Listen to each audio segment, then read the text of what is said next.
So that was the thing. Let's start with where you are today. Just how big is AliBaba? How many people come every day? How many people come in a week? How fast is it growing? Yeah, we have over 100 million buyers visiting our site, shopping our site every day. And we created 100 million every day. We created 14 million jobs for China, directly and indirectly. And we grow from 18 people to 30,000 people, 18 people in my apartment, to now we have 4 big campus. Compared to 15 years ago, we were big. But compared to 15 years later, we're still a baby. How big will you be 15 years from now? I think 15 years ago, I told my team that 15 years, in the past 15 years, we grow from nothing to this size. And 15 years later, I want people to know about AliBaba, know Taobao, because it's already everywhere. I want 15 years ago when we talk about what is e-commerce, why small business can using this e-commerce, this internet, can do business across the nation. And I hope 15 years later, people forget about e-commerce because they think it's like electricity. Nobody thinks it's a high tech today. Now, this is something that I don't want 15 years later. We still walk on the street talking about why and how e-commerce can help people. Talk about the IPO. Did it exceed your expectations? Well, it's a pretty small IPO, 250. Yes. Yeah. The largest IPO in the history of Wall Street. We raised. And number 2 was a Chinese bank. Thank you. I remember year 2001. We went to raise some 5 million, 3 million venture capitalist dollars in the USA, and got rejected. And I say we come back raising a little bit more.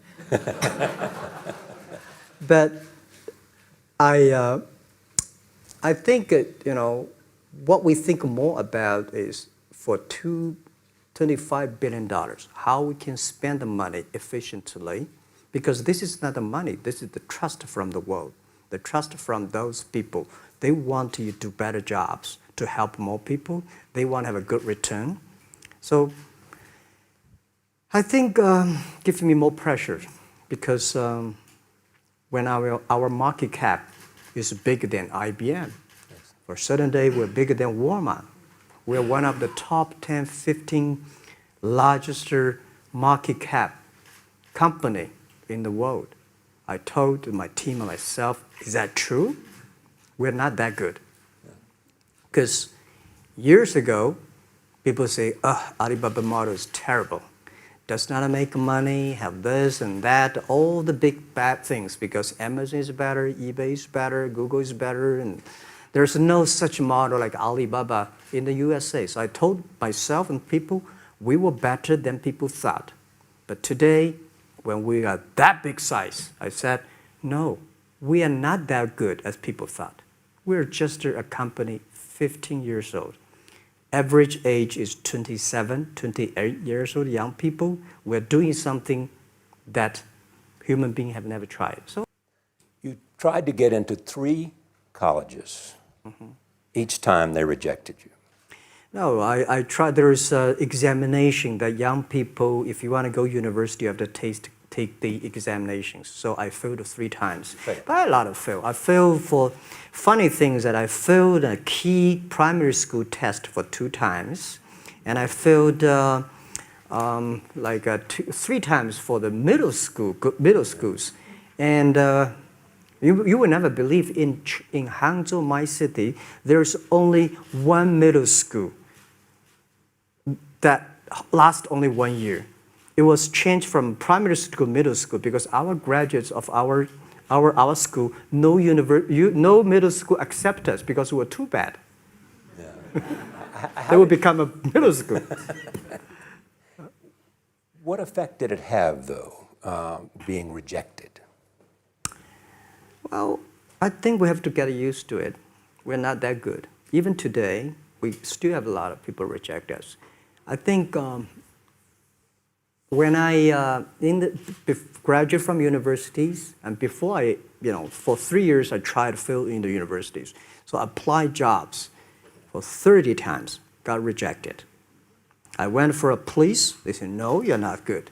I went to even the KFC. When KFC came to China, come to my city,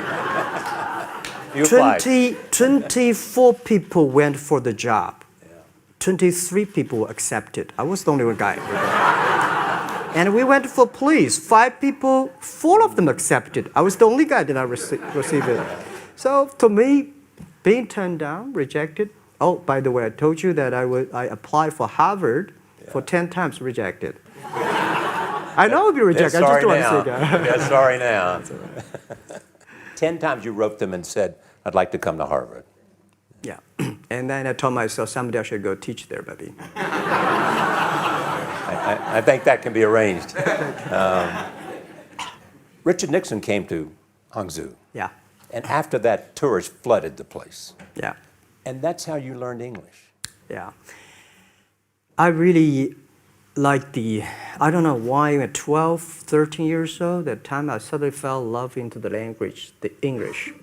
And there's no place you can learn English at that time. There's no books, English books. So I went to the Hangzhou Hotel, now called Hangzhou Shangri-La Hotel, because that was the hotel can receive the foreign visitors. So every morning for 9 years, I showed them around as a free guide, and they taught me English. And I think that changed me. Today, I'm 100% made in China. I've never got a one-day train outside China. Yeah. And when people talk to me, say, Jack, how can you speak English like that? Why sometimes you talk like an Western guys? I think that was the 9 years. These Western tourists opened my mind, because everything they told me are so different from the things I learned from the schools and from my parents. So now I have a habit. Whatever I see, whatever I read, I use my mind. Think about for 2 minutes. Is that how Ma Jun became jackMa? Actually, Jack, the name was given by a lady in tennis. She's a tourist. She came here and she said, came to Hangzhou. We become a pen friends. Ma Ring is so difficult to pronounce. So she said, do you have an English name? I said, don't. So can you give me an English name? She said, okay. She said, my father called it Jack. My husband called Jack. What do you think about Jack? I said, good. So I've been using that for that many years. Yeah. First visit to America, 1995? 1995, yeah. I came here for a project helping the local government to building up a highway. And you tried the internet. I tried the internet in Seattle.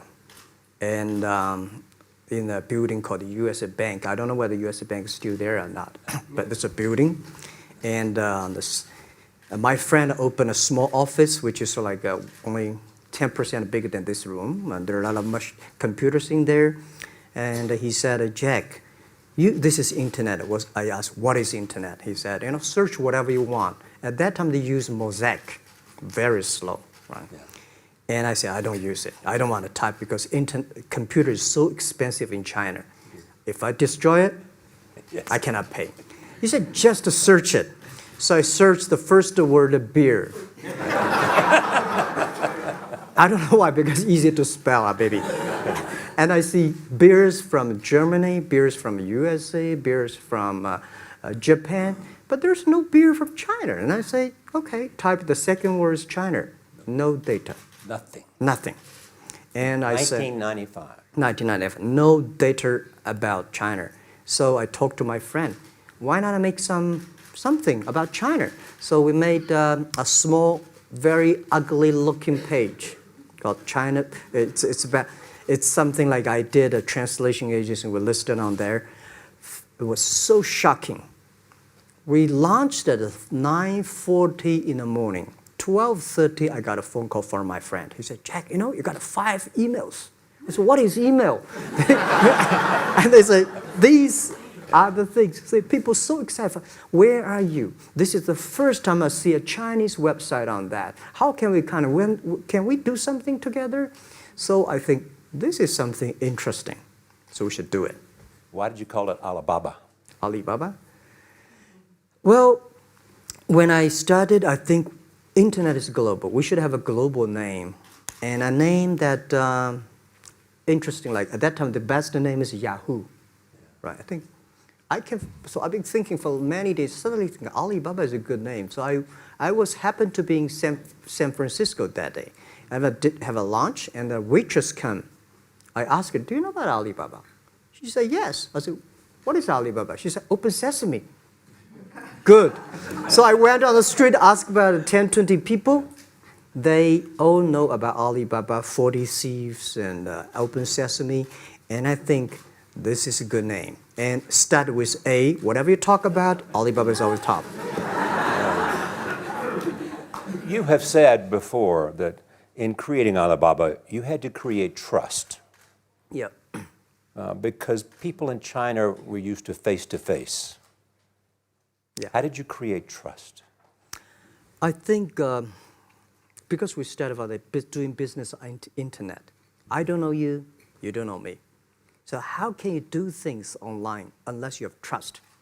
So for e-commerce, the most important thing was trust. I think when I first went to USA for raising money, talking to the venture capitalists, a lot of people say, oh, Jack, no.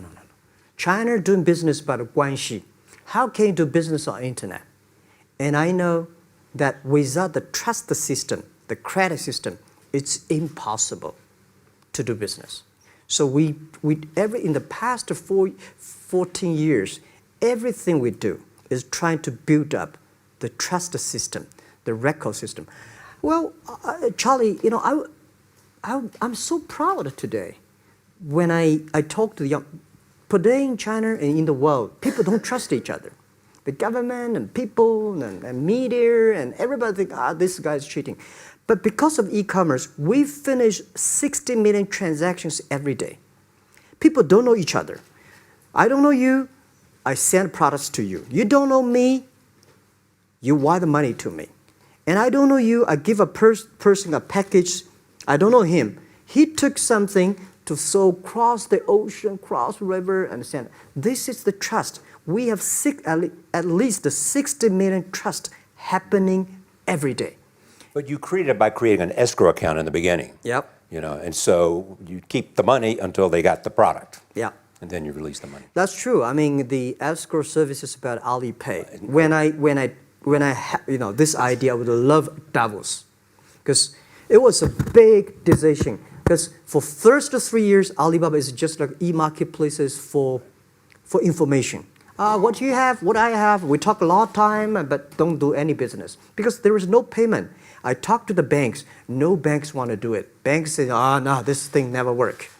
So I don't know what to do.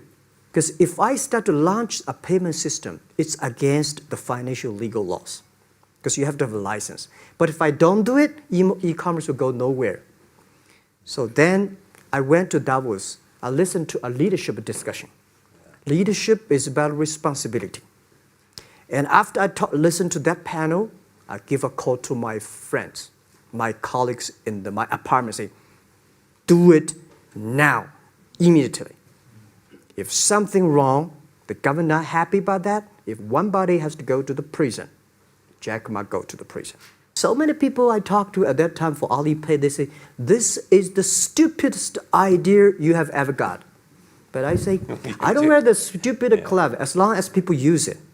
Now we have 800 million people using this Alipay. Stupid things if you do web is better. Alipay is a privately held thing. It's not part of AliBaba. No, it's a private. Let me private. talk about money for a second. Yeah. You have never gotten money from the Chinese government? No. None. I want it at the beginning, and later I don't want it, because I think if the company always think about picking money from out of the government pockets, that company is rubbish. Think about how can you make money from the customers and market and then help customers succeed. That's our philosophy. No money from Chinese banks? No. No, at that time I want, and now they want to give me, I don't want it. Yeah. All right. Your relationship with the government. Yeah. What's your relationship? I mean, if they didn't want, here's what some say, that you have existed in an environment that's not, they have restricted competition for you. And that's a pretty good thing to do for a private company.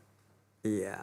I think the relationship with the government for us is very interesting. For the first 5 years, because I've been working as a part-time jobber for a government organization called Ministry of Foreign Trade, 1997, for 14 months. And I learned that you should never rely on government organization to do e-commerce. And I started a business. I told my people and team, in love with the government, don't marry them. Yes. Respect them. And a lot of people say, well, government officers talking about internet, the censorship and this, that, and they worry about. I think it's the opportunity, it's a responsibility talking to them. Tell them how internet can help. So you tell them we create jobs. Oh yeah, I think a lot of people debate and fight against them. And in the first 12 years, anybody come to my office, I sit down, talking to them, how we can help economy, how we can create jobs, why China will improve by the internet. I think because internet at that time is new to any government. And if you convince somebody, and you have the chance. So today I'm very talkative. This is why I talk to so many people. So, I mean, if the government comes to you and asks you to do something for them. Normally, when government comes say, Jack, can you do this project? I say no. I say no. I can introduce some friends who are interested in doing that for you. But if they continue to want me to do it, I say, okay, I do it, but I don't charge. I hope next time don't come to me again. But recently, we help some government organizations do it. For example, every Spring Festival, the train ticket is so difficult. Hundreds and thousands of farmers work in the cities. In the Spring Festival, they go to the hometown. But when they order tickets on the other way, the whole system crashed for 5 years. So I told my young people, go support them. Don't charge anything. Because I don't want to see millions of farmers go back to city and they cannot buy the tickets. So it's something that it's not for money. It's something it's not for the government. It's for the millions of people. They can buy tickets in a snowy night and they don't have to wait. They just use mobile phone, online, they get ticket. One way stop along the route to where you are in that big IPO was Yahoo. Jerry Yang gave you invested $1 billion. Yeah. $1 billion. Yeah. It turned out to be a pretty good investment for Yahoo. Yeah. But one time after another, you raised this money on your own outside of China with investors. Yeah, I'm very thankful for all the investors because 1999, year 2000, and even at the Yahoo time, a lot of people say this Jack is crazy. He's doing something that we don't understand. A lot of venture capitalists give you money because there is such a American model already there. But they say, AliBaba, we don't see this kind of model, right? They say Jack's crazy. Yeah, this is crazy guy. I mean, I remember my first time in Time magazine, they call me Crazy Jack. And I think crazy is good. We are crazy, but we're not stupid. We know what we are doing, but if everybody agree with me, if everybody believe our idea is good, we have no chance. So that's the money we raised. We're very thankful. So when our investors make a lot of money, I feel proud and honored. As you know, in the United States, issues have risen about privacy. Yeah. Google and Apple, and questions of whether the government should have access to files. How do you handle that if the Chinese government says you know a lot about people? You have transactional relationships with lots of people. And they say, we want to see your files.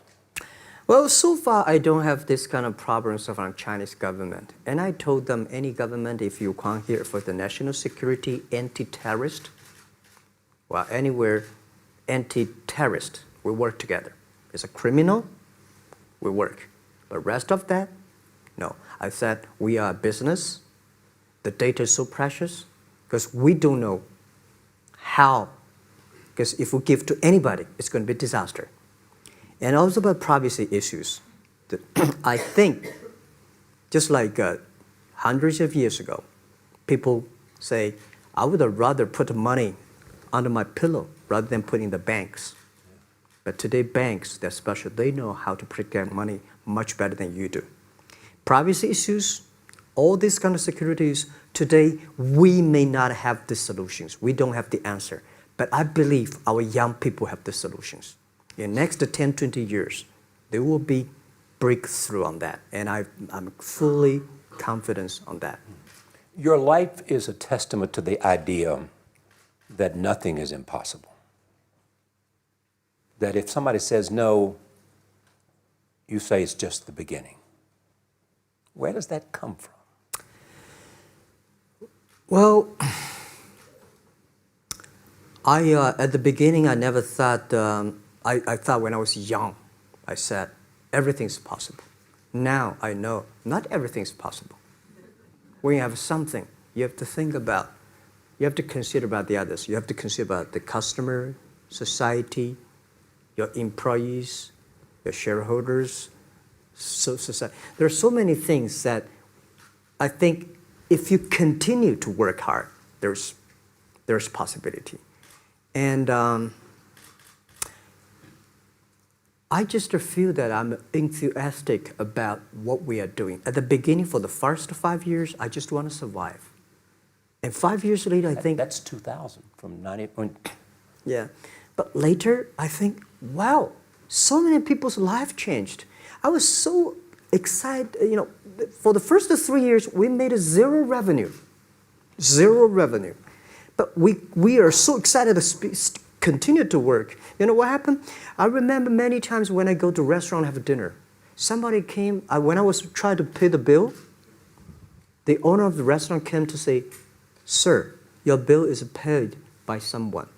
And the small note say, hey, Mr. Ma, I'm your customer of AliBaba Group, AliBaba platform. I made a lot of money, and I know you don't make any money. I pay the bill for you. Yeah. And I remember one day that I was sitting somewhere in the coffee, somebody sending me a cigar. I don't smoke cigar, but there's a note, thank you very much, I'm your customer. And I remember in the Taobao days, I was at the Shangri-La Hotel in Beijing. When I get on the taxi, the man who opened the door for me, the boy at the gate, he said, Jack, thank you very much. I'm service here. My girlfriend makes more money than I do on your site. And this is something that you know that it's not amazing. If you don't do it, nothing's possible. If you try to do it, at least you have the hope.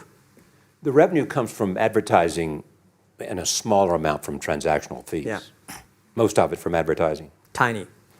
Tiny from advertising? Tiny from advertising, tiny from transactions, because we need big mass. Now we have more than 10 million small business, power sellers selling our site to everywhere. So the the transactions we have is second after Walmart. So tiny. Second after Walmart. Yeah, tiny of the of the money already make us big. So, you know, second after Walmart, I remember one of the senior management of Walmart guys came to Hangzhou 5 years ago. He said, Jack, you know, you did a great job and blah, blah, blah. So I said, maybe in 10 years we'll be bigger than Walmart. He said, young man, you have a good hope. So we said, make a bet. I think in 10 years we'll be bigger than Walmart on the sales. Because if you want to have 10,000 new customers, you have to build a new warehouse and this, that. For me, 2 servers. What's your market cap versus Walmart today?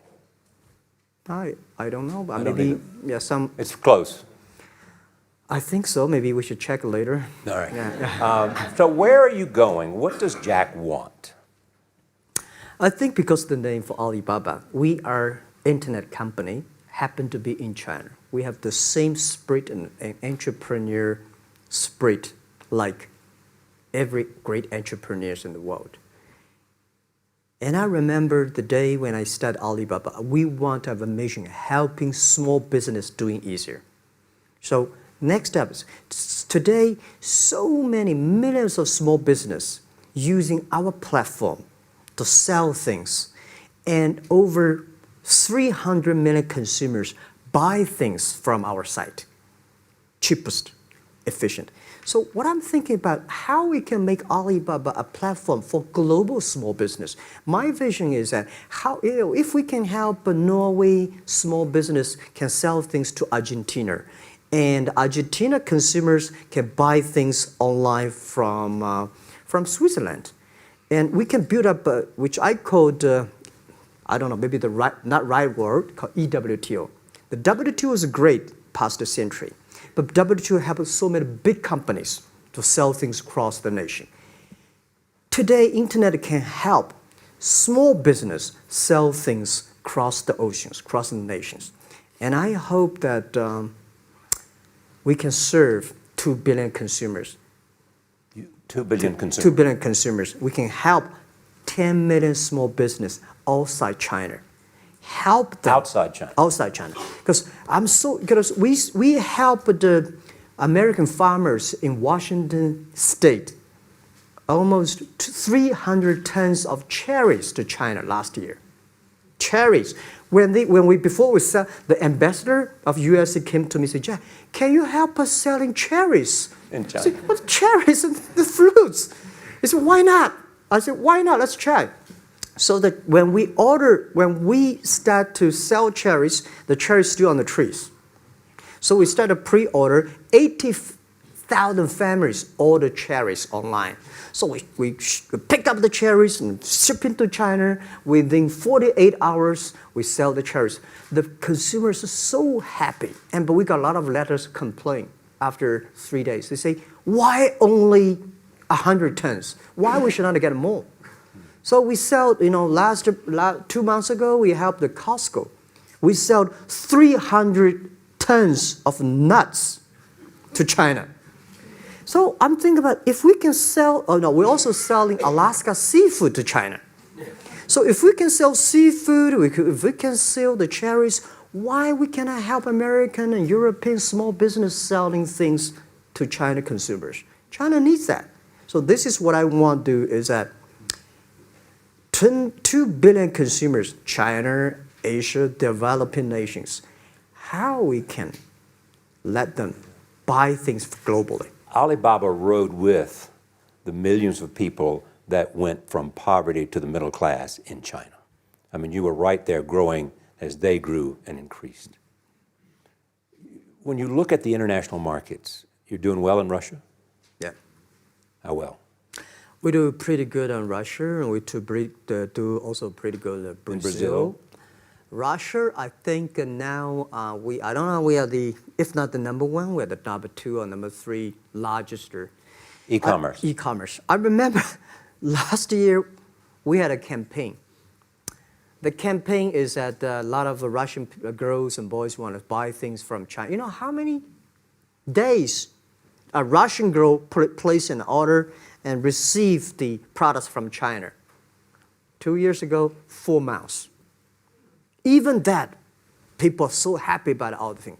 And last year, the campaign, within 1 week, we crashed the whole logistics system of Russia. All right. You were also seen in Hollywood. Yeah. What are you doing in Hollywood?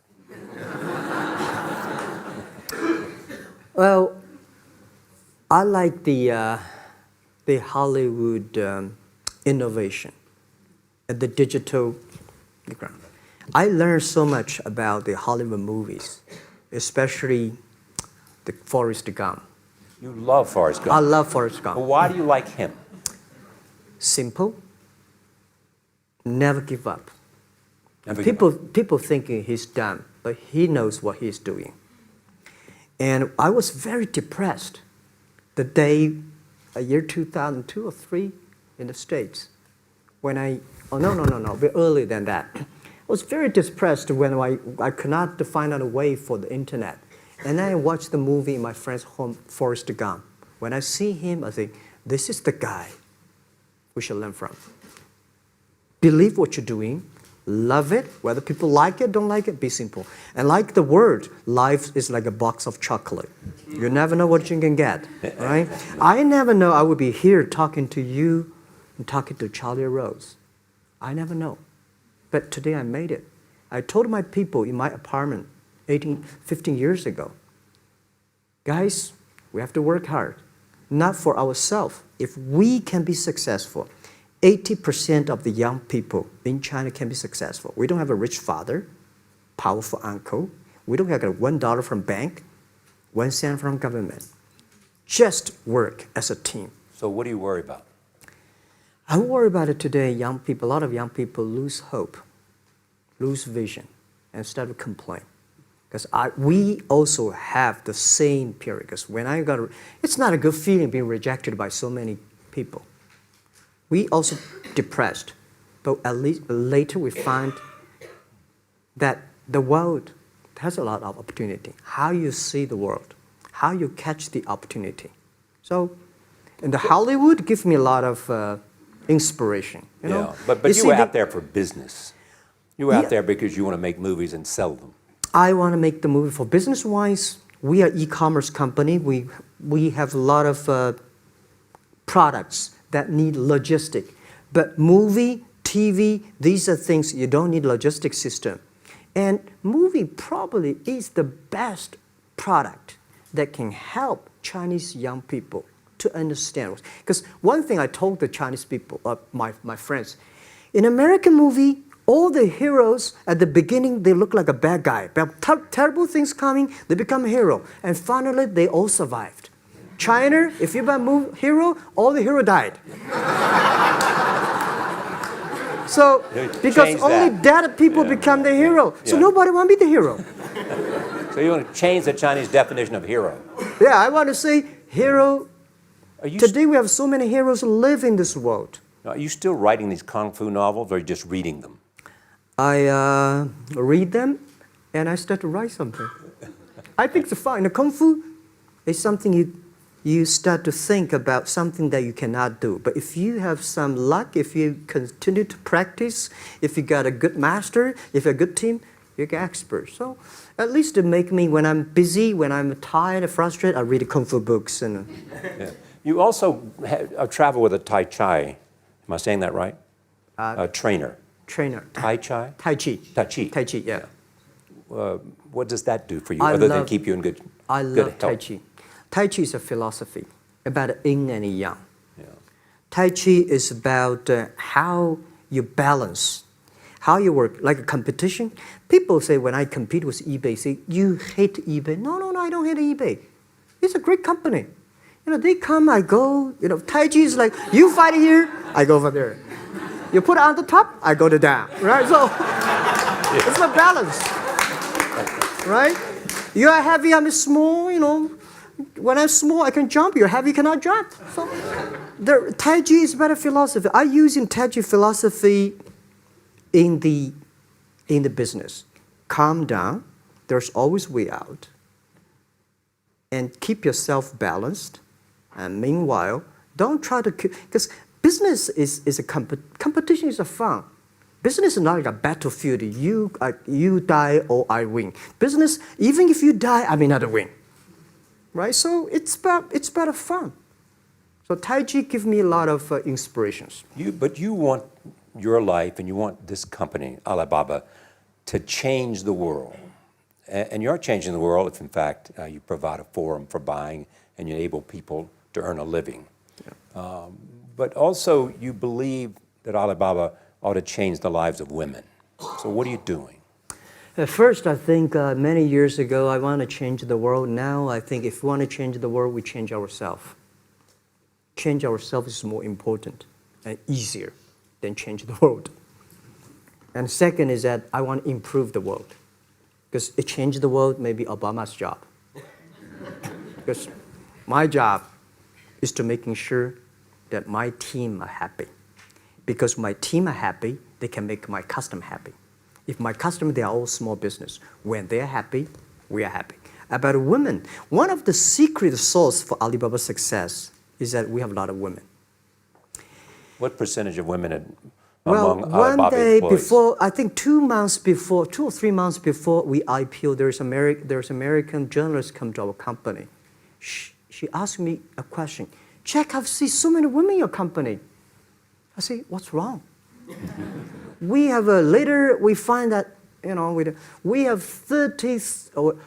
47% of the employees of our company are women. How many? 40? 47% of our company are women. And we actually had a 51 because we acquired some company these days. They have more men, so balance that.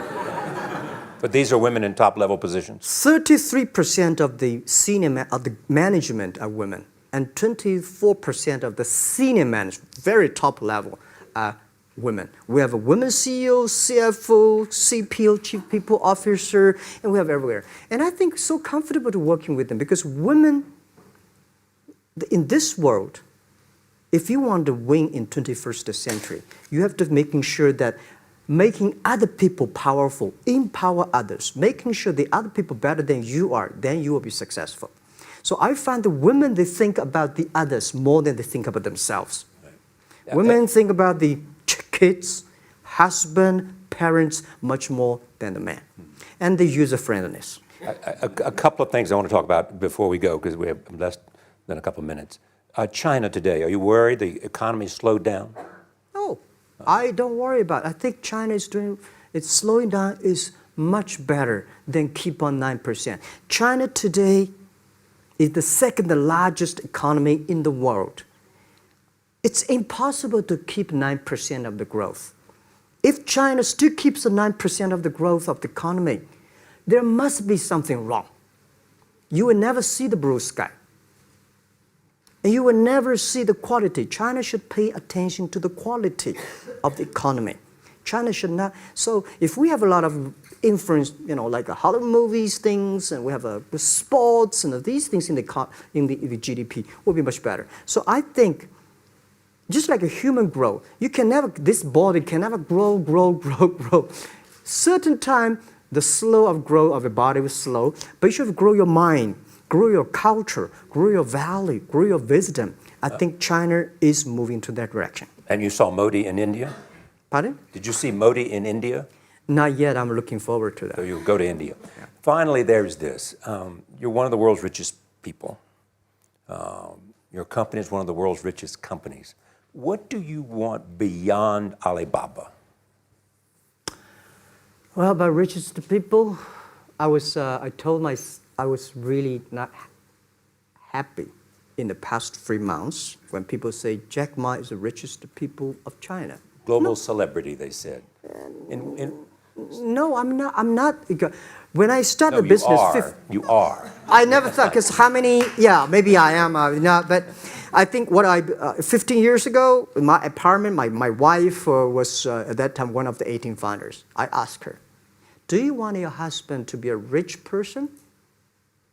I never said rich person in China, rich person in Hangzhou, or you want your husband to be a respected person. She said, "Of course, respected." Because she never believed, and I don't believe we'll be rich people. We just want to survive. But I believe when you have $1 million, that's your money. When you have $20 million, you start to have a problem. You worry about inflation, which stock to buy and this, that, how it come. When you have $1 billion, that's not your money. That's the trust society give on you. They believe you can manage the money, use the money better than the government and the others. So I think today, I have the resources, do more things. With the money we have, with the influence we have, we should spend more time on the young people. And I would say, someday I'll go back to teach. Go back to school, spend time with the young people, and sharing with them what I done. So the money is not mine. I just happily and having these resources, then I want to do a better job. Just tell them your story. Yeah, tell them the story and tell them that if I don't think in this world there are a lot of people be rejected more than 30 times. If we, the only thing we never give up, the only thing like we're like a Forrest Gump, we keep on fight, we keep on change ourselves. We don't complain. Whether you are successful or not successful, I find that people, when they finish the job, if they make the mistake, if they fail, if they always complain the others, this guy will never come back. If the guy only check himself, yeah, something wrong with me here, something wrong with me there, this guy has a hope. Jack, on behalf of everybody in this audience and a television audience around the world, thank you for taking your time to be with us. Thank you. Ray.